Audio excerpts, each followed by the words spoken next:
Hello, my fellow adventurers! This is Mloentje, and welcome back to New World. I just received some news that I should check out the website, because there is some news on the future of New Worlds that I might be interested in. So, together with you guys, we are gonna take a look on what the developers are bringing out to be the future of New World. So on the news page of New World, we see seasons, announcements, and facts. February the 22nd. So New World Season 1 Fellowship and Fire. Already looks pretty impressive if you ask me. Greetings, adventurers. Get more out of your journey throughout the term when seasons come to New World on March 28th. So the end of next month. Okay, so look forward to more frequent content like new features, gameplay experiences, and a season pass with 2 reward tracks, a free and a premium. Yeah, here we go.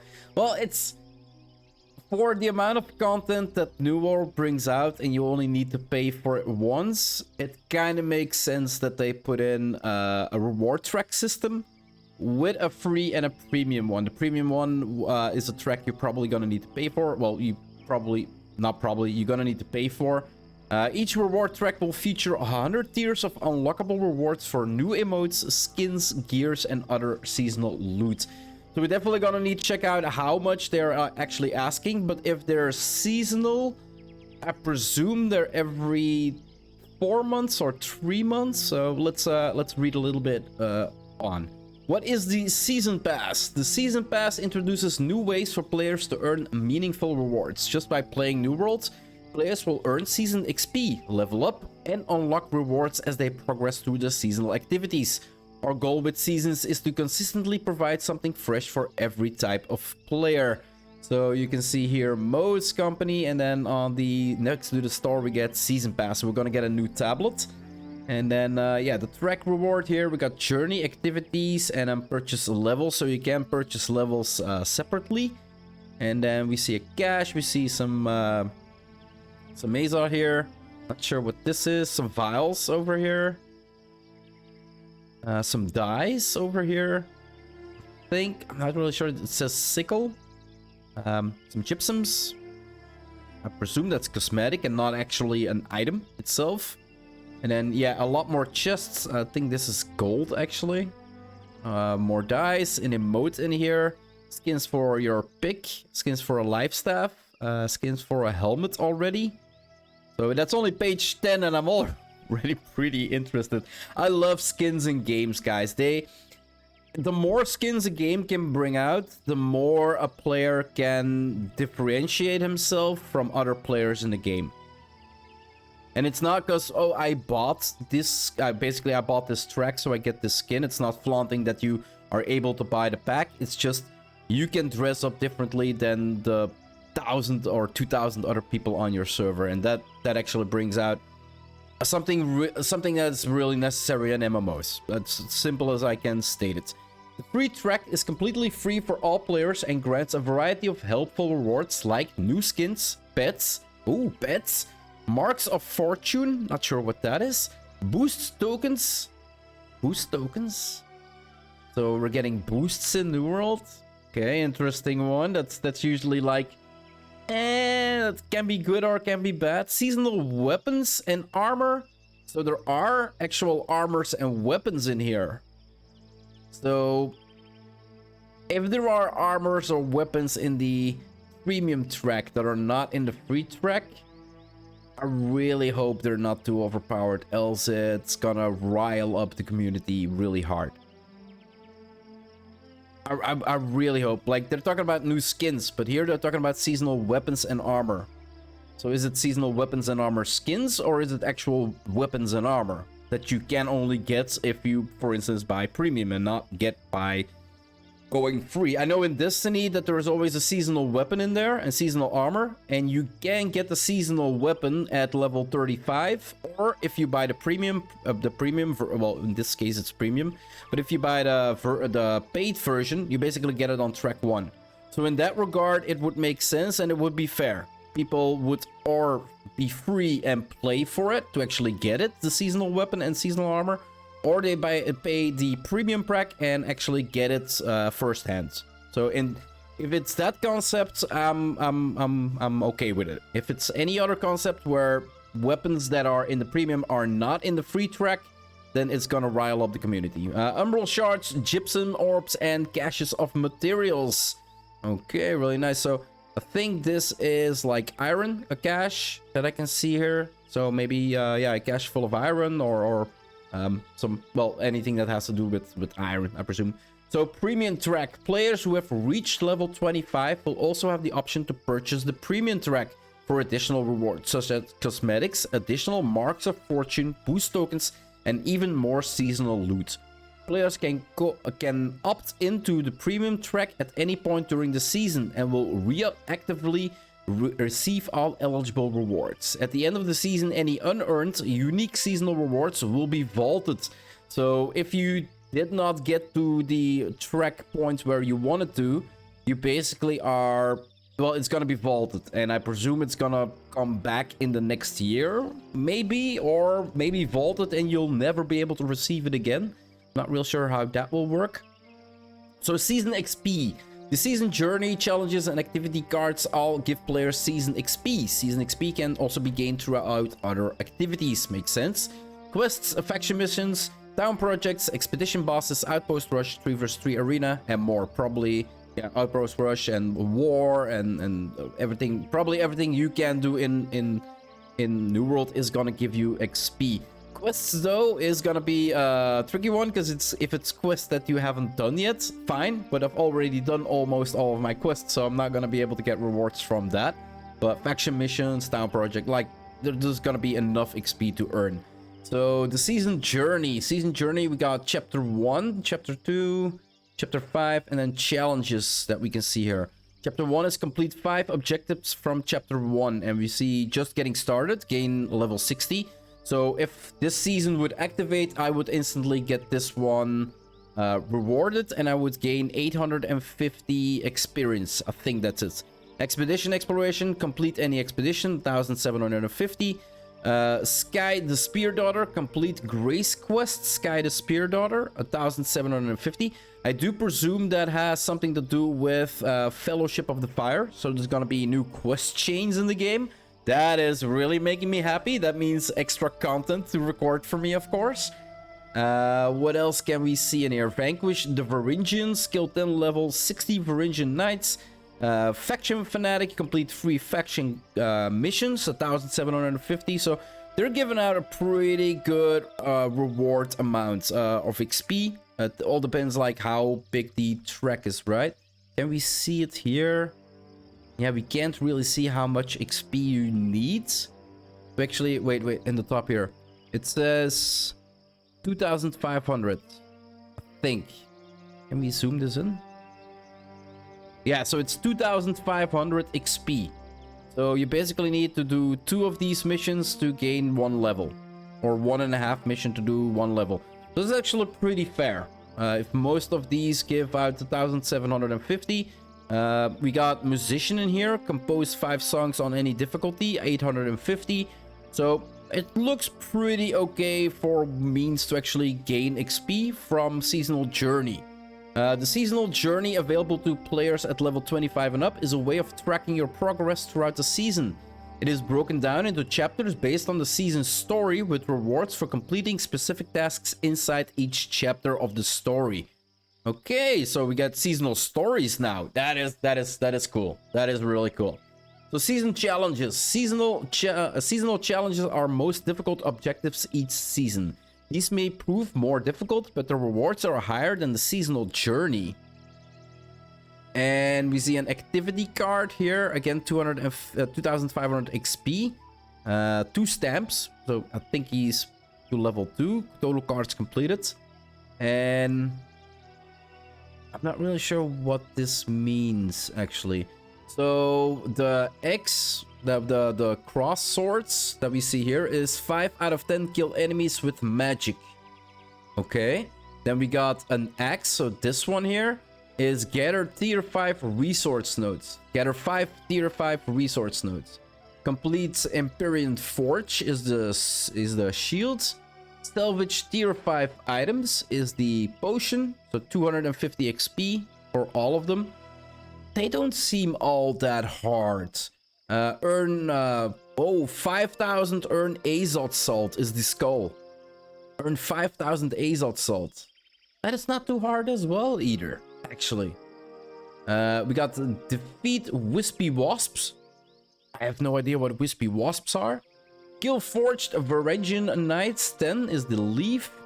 So basically you get a track list of activities you can do, and you basically need to complete the entire card to go to the next card. Okay, pretty interesting. So let's zoom in a little bit again. So total cards completed 1. Stamp the card to earn 250 seasonal XP. So once you actually have something done, you basically, I think you click on it to stamp it and actually get the XP. Fill a line to earn 400 seasonal XP. So if you can clear a line, you get 400. Complete the card to earn 300 seasonal XP. So the complete card again is 300 seasonal XP. The total seasonal XP possible per card is 8,300. If you need 2,500 for one track, that means you can get three levels in your season pass done by completing one card. That's actually not too bad. Defeat a named Varangian Knight is in here, and defeat Siren Queen at the Spire of Mloentje. And yeah, because you can only do every one of these once, you're basically gonna need to do the entire list that's in here to actually complete your card. This is actually pretty nice, because this means that a lot of players are gonna be looking at earn a flawless victory in PvP arena. Yeah, that's good. That's that's already gonna be impossible for me. Holy crap. Okay, let's scroll out a little bit. So this seasonal mini game further rewards adventurers for daily play. Each stamp location features icons that correspond to a specific activity, like complete a mutated expedition. Complete activities and stamp spaces for season XP. Players will receive bonus experience as full lines, diagonal, vertical, or horizontal are complete. So for a diagonal line and a horizontal line and a vertical line, you all get... Oh, that's actually a nice way. If the activities on your current stamp card aren't to your liking, you can re-roll them into exchange for Azov. Complete stamps will remain. Oh, that is actually pretty cool. So we see here re-roll tasks 0. So yeah, for me, for instance, I don't play PvP arena. So for me, I could complete the entire track or most of the lines and then just say like, okay, I don't want to do this last mission. I'm gonna re-roll it and I get new rewards, and I get basically a new track that I can complete after that. But yeah, getting your track completed is an extra 300. So you're gonna skip out on the 300 if you're actually gonna reset. If the activities got that, Season 1, Fellowship and Fire. Enjoyed the new narratives and more as part of our first season, Fellowship and Fire. New story. So yeah, here we go, guys. New stories means new quests, and that is something that is making me really happy. Assemble an elite team of mercenaries called the Silver Crows to help their first clients.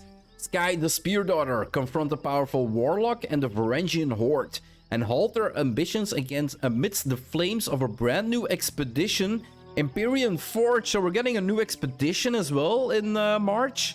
Oh, that is cool. That is cool, a new expedition. The Empyrean Forge is a new level 60 plus expedition set in the Great Cleave.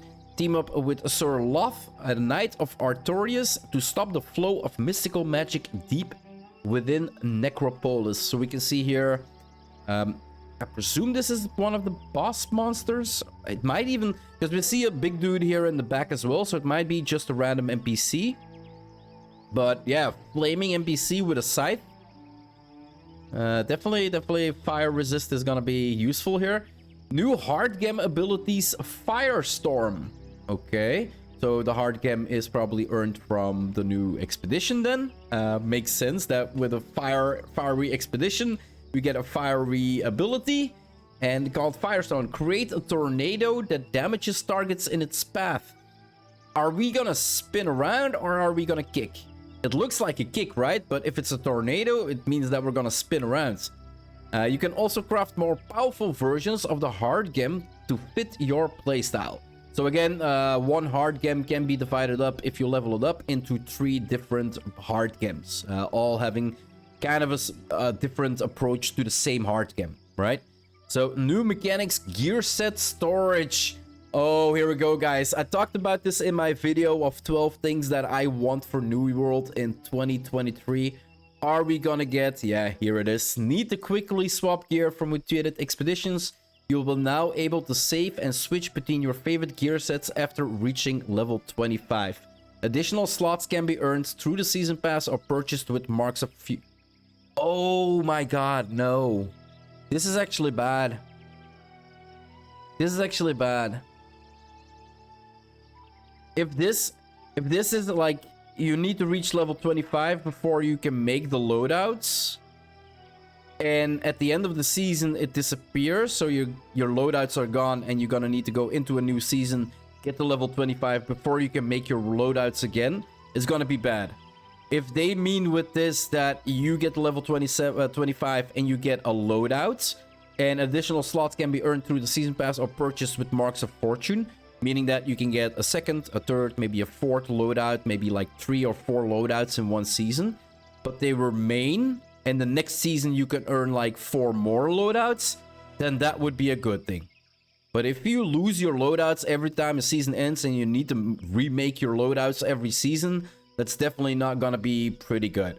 That's definitely not a good way to go after loadouts. Personally, that's how I feel. We got Weaver Fen and the Brightwood main storyline quest revamp. So every quest in Weaver's Fen and Brightwood main storyline is gonna get a revamp. So meaning I can actually record them again, I guess. Yeah, I don't really like doing double records, but I kind of already started with the other quest line that reset, right? And they did bring in like a different aspect to do the quest line. So definitely looking forward to seeing. The rework is getting overall based on player feedback and improvements made to the revamped starting experiences. Experience these 2 familiar territories through a fresh narrative and more quest variety, and few new surprises. So there's gonna be a new surprise behind the new quests. Okay, I'm definitely interested now. And seasonal events, so new threats, festivities, and more will also come to Eternum throughout each season. So Rabbit's Revenge is the first one we're probably gonna see. Corrupted rabbits have returned to Eternum. Hunt them down to obtain special event-specific rewards. I already made a video last year about that, and I'm probably gonna do a new one and check out if the farming zone that I talked about last year is still relevant in this new year once this arrives. We got Springtime Bloom. I think this is a new one. The time of awakening has arrived. Springtime Bloom calls the children to share an ancient secret capable of granting true freedom. Help the enigmatic Bloom Herald unravel the mysteries of the ethereal Wispy Bloom and collect Springtide, a fertile bounty of limited time rewards. Harvest with caution as swarms of Vaal Wispy Wasps. Here are the Wispy Wasps, guys, so they're part of an event. Guard the blooms with fury, okay? And then we got Fury of the Spriggan. The earth has been restless since the Ennead awoke. Cooperate in an open world encounters to defeat dryads and a mighty Spriggan for event-specific rewards. So, like the event we have right now with the Troops of Crassus, we're gonna get a Spriggan event. Well, basically they're it says dryads, but they're completely made out of wood, so they're Ents. In any other lore of any other story. Ents, walking trees, well, yeah, dryads. And in fact, why are we switching to seasonal model? Moving forward, our plan is to update New World on a predictable 3-month cadence. So the season is 3 months instead of the 4 months that I was thinking about at the start. Through seasons, we will introduce more content and experience for all players to enjoy. This is actually really good, because if they do 3 seasonal seasons, that means player activity is gonna go up again. Or remain up, I guess you could say. The seasonal activities usually bring back or keep players more engaged in the game. Like now, there's a lot of players that come back for a new dungeon, but once they play through the dungeon like 10 or 15 times and actually got most of the rewards they want from that dungeon, there are a lot of players that say like, okay, I'll just wait for the new update and come back then. But with seasonal model, you basically keep players more engaged in a longer period of time, which is good for the game. I cannot deny that. What can I expect from future seasons? Each season will last approximately 3 months and introduce new features and gameplay experiences. Feature a unique season pass for players to earn impactful rewards throughout the new activities, cards, challenges, and more. Include new limited time premium track rewards like cosmetics. How much is the premium track upgrade and how can I purchase it? The premium track upgrade will cost 20,000 marks of fortune. In a second, we're gonna go into the game once I'm done through this entire dialogue and see how much 20 marks of fortune actually is. What the price is for a reward track that will last 3 months. So how much do we need to pay for a 3 months reward track, basically? It can be purchased through the Seasons tab F9 in the game. There will be 100 levels of both free and premium tracks. Players who purchase the premium track will earn rewards across both tracks. Makes sense? That's in every other game. Isn't this a form of pay to win? Yeah, here comes the question. All of the non-cosmetic premium track rewards can also be earned through the free track and normal gameplay. So non-cosmetic premium track rewards. Non-cosmetic meaning the weapons and the armor. So this is what I was talking about earlier. If you put in an armor piece that's, for instance, in the premium track at level 5, it needs to be in the free track at level 25. You need to be able to earn it. You just need to play more for it. So this is really, really good news. That's the right way to actually do this. The gear rolled from these rewards will not exceed 600 gear score and does not include any unique perks that cannot be found in game. So it is basically weapons and armors we can also get in game. So it's nothing that will exceed your power level above other players. The premium track cosmetics do not provide an additional benefit. Kinda makes sense. What are boost tokens? Good question. Boost tokens are time-based catch-up mechanics that provide temporary quality of life conveniences. They do not affect stats or provide any advantages in combat. They are designed to help players that want to more quickly level up weapon mastery, trade skill, season progression, or territory standing. Territory standing is an interesting one. Tokens are available to earn in-game through the free and premium track of the season pass, as well as for purchase through the in-game store. So you can buy them separately from the actual, the premium and the free track. Kind of makes sense that they put them in the game store so people can buy them as much as they want to. It's another means for them to make money, so they can pay the developers to create more interesting content for us. So yeah, good up. Just go, New World. For example, the proficiency boost token that increases gathering yield by 10% for 90 minutes provides a longer but a lower percentage increase than a powerful proficiency booster that can be crafted in game. So actually pretty cool. It will last longer, but the gather yield is less than the one you can craft in game. So you're still better off actually crafting it in game if you can, because you're gonna get more resources that way. How will the season pass work across multiple characters on the same account? The season pass will work across multiple characters in the same world or region. Rewards can only be claimed once per region, but can be claimed on any character that has unlocked the premium reward track at level 25. Progress will not transfer if players switch regions. We're excited for the future of New World and can't wait for everyone to experience what's next. Thank you for your support and we'll see you in Eternum. So overall, guys, I'm having a really good feeling about this. We're getting new quests, we're getting new seasonal content, we're getting a bunch of new, well, we're getting a repeat activity from last year, which makes sense that every game does that, bringing out Valentine events and Halloween events and just bringing them back the next year because Halloween is there again. It kind of makes sense, but we're also getting a new event here. Really, really nice. We're getting loadouts as far as I can hear it, but we'll still have to see how they're gonna implement it. I really hope that they're implementing it like, okay, you can get 4 loadouts and you will keep your 4 loadouts even if the season ends. It's not that it's game breaking if it loses, but you're gonna need to remake all of your loadouts again, and that's kind of like a tedious work to do, right? New hard game, really nice. New expedition, really, really nice. New story, new quests, really fun for me. We got activity cards for XP. We've got season journey for more XP. Reward pass. Overall, from everything that I'm seeing here, guys, I'm happy. This is definitely a good thing for New World. Like I said this before in other games as well. If I play a game for a longer time and I really enjoy it and I only have to play once, same for in Destiny 2. I had to pay for the game well, I have to pay for every update, and in New World I kind of don't. So in that regard, New World kind of does it better because Brimstone Sands was free. It was a totally new continent to play on, totally new quest, totally new weapons. In Destiny, I kind of need to play for that new continent, but I don't mind it. Like, it's what it's still.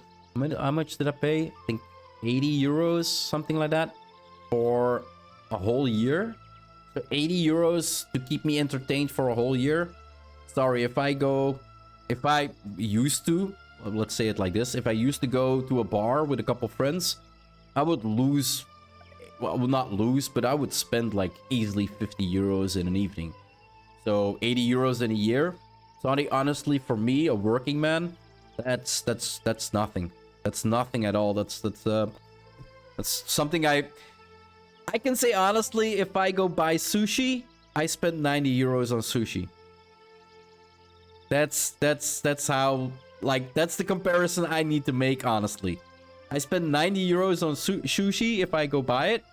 So 80 euros for an entire year of Destiny 2. And then if we go back into the game, so give me 1 second, please. Okay, so let's go. No, not run off. Let's go to the store.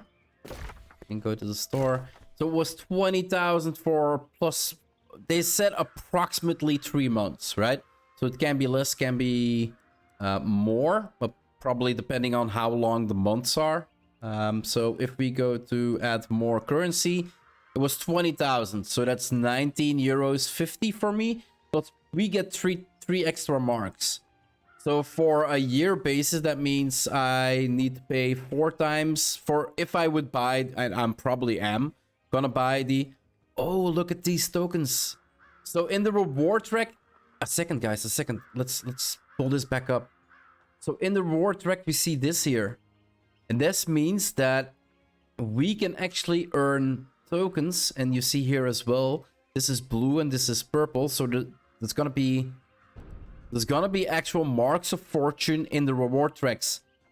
And I think in Dauntless, if you play the entire premium pack from 1 to 100, you basically earn your marks back. So you basically, you pay once for your marks of fortune, which in here would be 1950. And if I'm not sure if it works here like that, but in Dauntless it works like that. If you actually play the entire 100 tracks, I would get 20,000 marks back from the entire track. Meaning that the next season, I basically already have my 20,000 marks that I made in the event card. I'm not sure if that's how it's gonna work, but I seen this model in another game before. And this means that you only need to buy if you actually play enough New World. Like, make sure that every season that is here, you get to reward 100. Like in Dauntless, you basically need to pay only once. And that is actually huge. It also means that they can make less money out of it. We kind of need to say it. But even if it's not the case, 1950 for 4 times, meaning that it would be 80 euros for me per year. Again, that's the amount I pay for my sushi. So I'm probably gonna buy the season pass. And well, the first time the season pass is here, we're gonna do the calculations, right? To see how much of these tokens we can actually get from rewards. And see if we can, well, basically buy it once and get it for free every season if we play enough. Because that would really keep the player attention in the game. Like, if the players had to play enough to actually get the next season pass for free, basically, because they played for it, that's a huge, huge way to get your players interested and, well, playing the game. Anyway, guys, I've been rambling on long enough. I'm gonna sit my ass down here and end this episode up here. Overall, I'm really, really happy with everything that I saw here in this notification. I'm happy with everything. So, yeah, I'm really curious about your thoughts about these upgrades and this seasonal structure that they're gonna implement into New World, guys. If you want to see more of my Let's Play or any news that I might bring out, or my PvP track here in New World, or any other content I might bring out on my channel, just hit that subscribe button, guys. It would always help out a lot. I do hope you enjoyed this episode, and I'll see you in the next one. Bye-bye.